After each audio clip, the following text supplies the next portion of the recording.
There are a number of discoveries that have occurred in Zimbabwe recently, but one that tops the list is that old dinosaur in Africa discovered in Zimbabwe. Late Triassic dinosaurs of Zimbabwe. The newly discovered dinosaur was an ancestor to giants. So the question that we want to ask is, what are the consequences of Zimbabwe's recent discoveries? We know that it will have to throw challenges to the biblical, the Torah, the Quranic creation timelines. It will also have to verify or destroy African and other indigenous creation myths when it is compared to the scientific evidence that is coming up. And then this will have to cause us to think deeply about the origins of life, whether we accept or refute evolution. Let us look at this issue in very the earth was once a single mound in the waters. This is explained in our ancient records, but not in the Bible. There are fossils of dinosaurs and other created entities that are found all over these areas that were once attached to the mother continent. And this predates the Bible creation story or stories of other holy books by thousands and thousands and even billions of years. The evidence of dinosaurs is outstanding, is there. But what we want to throw in as a caution is that Zimbabwe is not a country. The Berlin Conference of 1884, 1885 divided countries in Africa. On the bottom left here is a map of Africa in 1878, and it was a very large continent with no borders. So the dinosaurs would need a passport to cross anyway. So Africa was the Pangaea of the ancient times, because it is the continent that gave birth to all the other continents. The artistic representation of this dinosaur that was found in Zimbabwe, known as Mbiresaurus raati, Mbire being one of the most holy names in melanin dominant human beings, specifically from Southern Africa, proves the migration theory that scientists have posited concerning wild animals in ancient time. The new findings also has given scientists the insight into dinosaur migration almost 230 million years ago. The Bible was not there. The Bible doesn't say there, but there is a story from our ancestors that was there, and that predates these 230 years to almost billions of years. So does the discovery of this Zimbabwe dinosaur, which has been hailed as the oldest in Africa, specifically in Zimbabwe, prove the scientific explanation of origins of life as the only one, or does it only debunk the biblical narrative, Torah, as well as Islamic narrative? What about our own African ancestry and the myths of creation? Does this dinosaur debunk and destroy it? No, to the contrary. When you go to Botswana, you find Matsieng footprints. The local legend in Gauteng, Botswana, teaches us that the creator stepped on these rocks when they were still soft, when he emerged onto the earth with our ancestors. The question is, when were rocks soft? According to science, and this cannot be denied, it's almost 5 billion years old. You take a few million here and there when the oldest rocks emerged on the earth. When you go to our ancient narratives also in Khamit, we have given the Botswana one, when the rocks were soft, it gives us 4.5 or to 5 billion years. But when you go to Khamit, you find that they teach about the mound that emerged in the waters of Nyunyu, the primeval mound that emerged in the waters of Nyunyu, and Atum the creator stood on it after self-creating himself into being. The word Atum is Atema, is another name for melanin dominant human beings.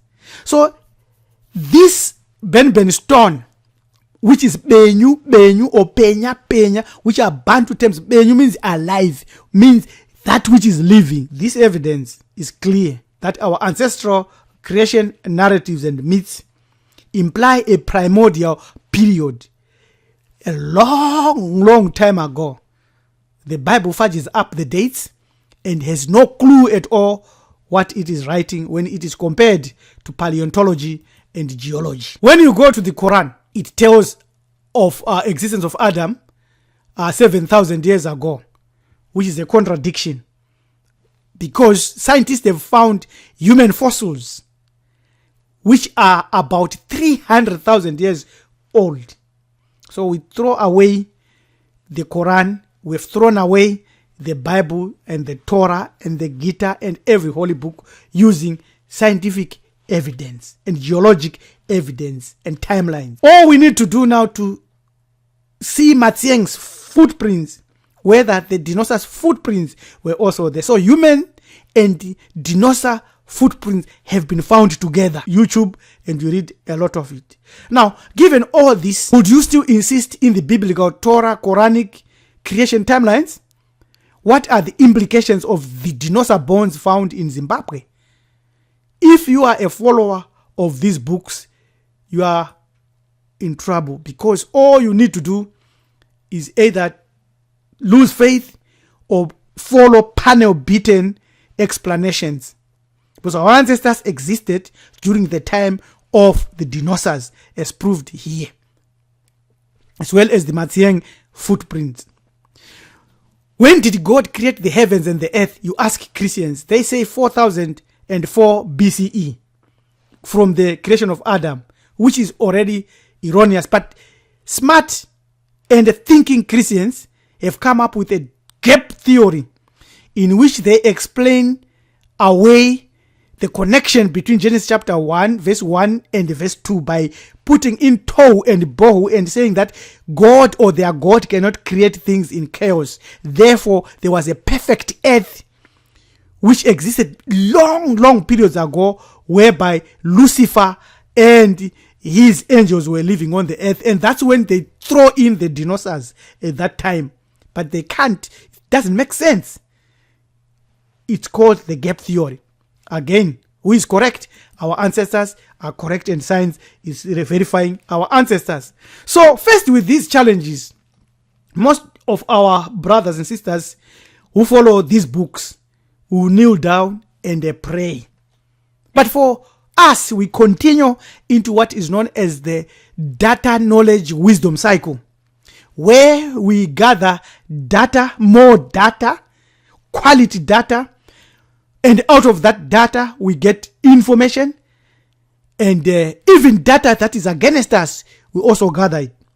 And this information stage is when we have transformed data into applicable knowledge. Knowledge that has the potential to be applied in our lives, physical lives, so spiritual lives, which is the wisdom stage. And we use the wisdom stage again to gather data more and more and more. And we do this many times.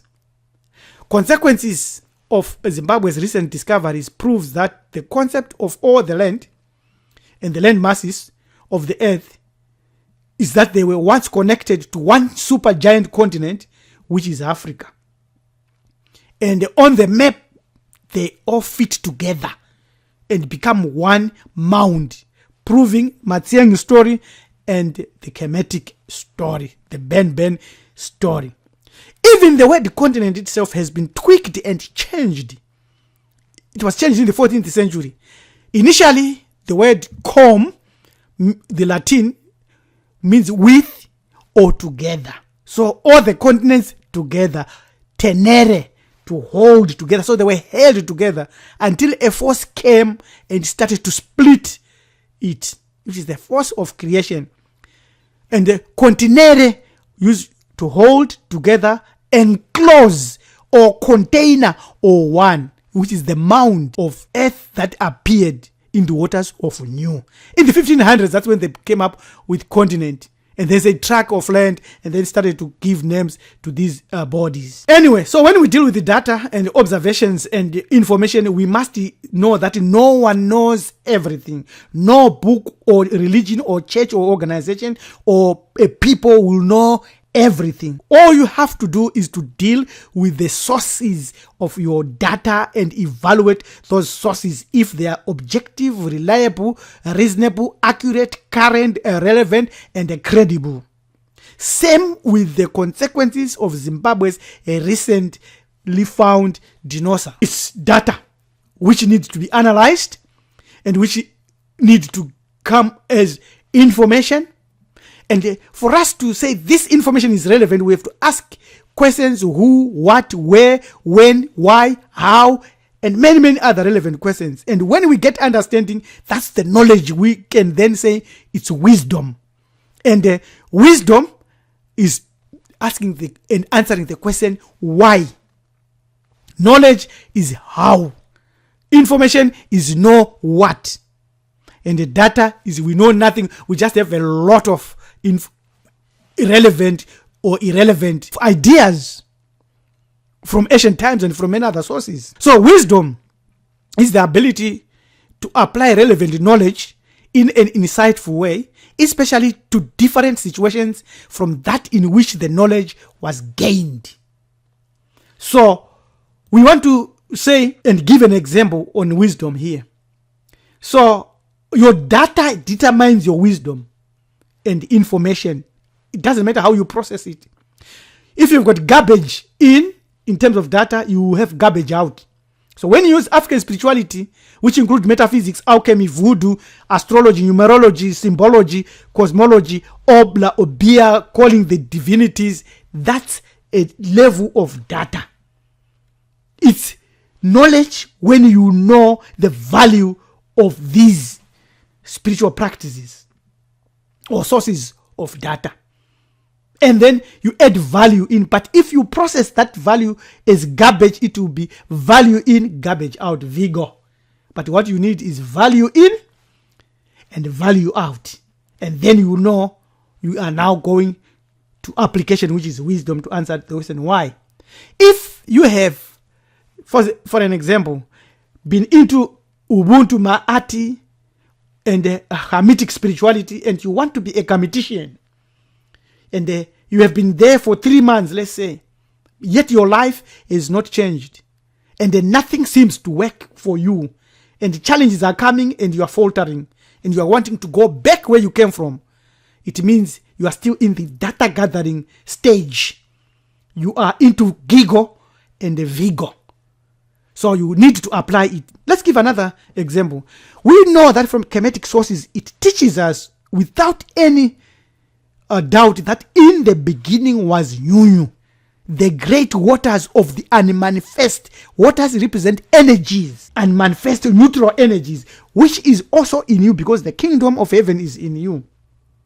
And out of that arose Gahuti, wisdom, and also Ma'ati, which is the right application, the balanced application, and the fair application of that knowledge, or that data, or that wisdom, or that information.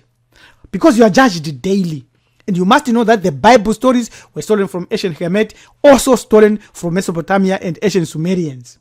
So because of that, and we know that in the beginning there was darkness, there was nothing but a great body of water called Nyunyu. The chosen people in the Holy Land of Khamit knew that the supreme deity was an unseen, nameless, genderless, hidden force, which is transcendent and yet animates and causes multiple universes to come into existence and to go out of existence. And on the earth, which is the third dimension, Milky Way, which are our universe, all manner of species existed and disappeared. When? We cannot give time. Honestly, we do not know. But we know that it runs into trillions, perhaps billions of years, to be conservative. So when you read in Genesis chapter 9, where it records that, and God said, let the water under the sky be gathered to one place, and let dry ground appear. They are writing about Pangaea, Panguo, the earth, the mound. So they are writing about Nyunyu. So let's look at that, because the word Nyu gives us Nika, which is a Bantu word, which is the earth, which is the whole earth, not specific continent. The whole earth, the ground, the earth. Nika also means deep in. Nyunyu means go in and produce waves, which are the energy, which is the active verb. Nyurura, you can see ra there, and the nyurura means emerge or take out of the water. Nyuka, you can see the word ka there, means come out of the water, come out of this body, be energy, be alive. And the nyura means sink into the water or deep into the water, or the sun going over into the horizon. So you can see the relevance of our oral traditional creation. Again, the dinosaurs were all over the earth. You can see here in Zimbabwe there were dinosaurs of all types, and in Kemet, in ancient Kemet, the Nama palette depicts humans handling two creatures that resemble long-necked dinosaurs, of which their descendants today are the giraffes. Very, very, very clear. So information here is being changed into wisdom, and we know we go back to understand the densities of the soul and the soul essence. And we do not remain in the physical, energetic, mineral level or elemental level energy. We go beyond. So in conclusion, therefore, the consequences of Zimbabwe's recent discoveries teaches us that we have to deal with the data wisely, and that current paradigms must change and make you to grow into better being and change your life, because you've got that energy. And Africa is the mother continent. You may want to learn and you may want to explore these issues better and deeper, so you can enroll in our 14-module Bantu Foundations. Get in touch with us on Join at Marifado so that you can enroll and share your knowledge with us in that course. Subscribe to our channel, KhamitHEthics. This picture by LM Tumizulu. Hamanager Topi saying we have a lot to learn and apply in our lives from what we see on the ground. Amen.